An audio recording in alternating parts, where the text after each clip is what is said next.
The Illinois House passed 324 bills last week. 324 bills.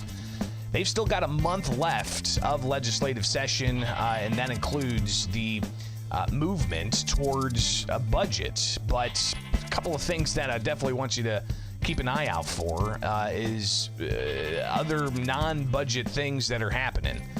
So we'll take a look at just some of the legislation and also what they're not working on. And I want to encourage you to go to thecentersquare.com/Illinois, where you can see headlines like Pritzker, state prepared for possible protest at Democrats' convention. Illinois bill would ban corporal punishment in private schools. Bill enhancing penalties for threats against libraries stalls. And you've also got this story here. Legislator warns of subject to appropriation blank checks and audit findings. This is something that is always fascinating to see when you're listening to these these House floor action days where bills come up and it's just bill after bill after bill after bill of subject to appropriation. And you hear this a lot. And one state's representative, Fred Crespo, he got up and go check out the video if you can at thecentersquare.com. It's just example after example after example of a bill that comes up for a new program like some kind of agriculture program using tax dollars to fund certain farm programs. Another measure that was subject to appropriation dealt with the impacts of art programs and investigating that. Another measure allows for state agencies to rework a web portal for a state-run program, subject to appropriation. There were even measures dealing with electric vehicles and recreational trails that were subject to appropriation, all part of the 324 bills that passed. But when you have something subject to appropriation, State Representative Fred Crespo, he spelled out that not a lot of times do those new line items get filled out, and then it's just an empty program. Sure, you can have a headline saying we passed this program, but if there's no dollars appropriated to that, then the program's not going to get off the ground, and that could lead to audit findings against that state agency, which aren't good. But also, Representative Crespo talked about how when you have something that's, quote, subject to appropriation, it really takes the power of the purse away from the legislative branch of government and gives it to agency officials to have essentially like a blank check, or to just not do anything with the program at all. And there was one case that Crespo even had. It was trying to clean up a bill from 20 years ago, he said. And it was an effort that Illinois State Police had audit findings of, dealing with the Arsonist Registration Act. And he said on the House floor, and again, go check out the video at thecentersquare.com. He said on the House floor that this bill was passed 20 years ago to create this arsonist registration statewide database, but it was never funded because back then it was passed and it was, quote, subject to appropriation. So he kind of chuckled a bit, reminiscing about this cleanup bill 20 years later to actually fund the creation of this arsonist registration program. So that's an interesting conversation when you look at the 324 bills that the House passed. And these are just measures that the House passed. The Senate also has separate legislation that they've been passing as well. But I'm just going to, take a look here briefly at some of the measures. You've got a measure that would, limit how close a video gaming parlor can be to certain places like schools. You've got a measure that deals with pretrial services when it comes to the Safety Act and setting up a statewide pretrial service program subject to appropriation. You've got others that would require that school districts tell families and students about mental health services that they have available. There's a measure from State Representative Cam Buckner, House Bill 4500, which is interesting. And I do want to pause on this one just for a moment so we can see what this language does. And this measure passed the House last week, 68-36. What it does is it essentially redefines a variety of different criminal charges that can be be pressed against people. Dealing with unlawful use of a weapon by felons or persons in custody of the Department of Corrections, aggravated unlawful use of a weapon, being an armed habitual criminal, unlawful use of firearm projectiles, unlawful use of a firearm in the shape of a wireless telephone, to unlawfully possession of weapons, unlawful possession of weapons by felons or persons in the custody of the Department of Corrections facilities, aggravated unlawful possession of a weapon, persistent unlawful possession of a weapon, unlawful possession of firearm projectiles, and unlawful possession of a firearm in the shape of a wireless phone. Provides that if any person before the effective date of the Amendatory Act has been arrested, charged, prosecuted with those, then the charges of the names of the defendants of unlawful use shall be changed. And if you read through, you can see the amendments. And this was debated in the House committee, and law enforcement groups were opposed because it ultimately meant that if this thing becomes law, they're going to have to retroactively go back and change these unlawful use of a weapons charges to unlawful possession, which is a different terminology altogether. So interesting to see that measure ultimately on its way to the Illinois Senate.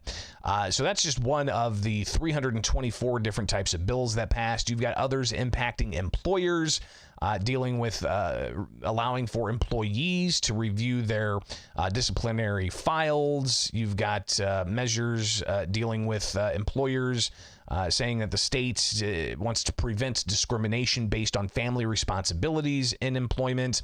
You've got a measure that passed to allow for local municipalities to increase property taxes for aquariums and museums. You've got a whole host of other things that were passed along party lines, and some of them increasing taxpayer costs, others impacting employers, others impacting criminal law. But one thing that they did not address yet is the Invest in Kids School Scholarship Program. And this is the program that expired at the end of last year. And apparently the last year was a big year.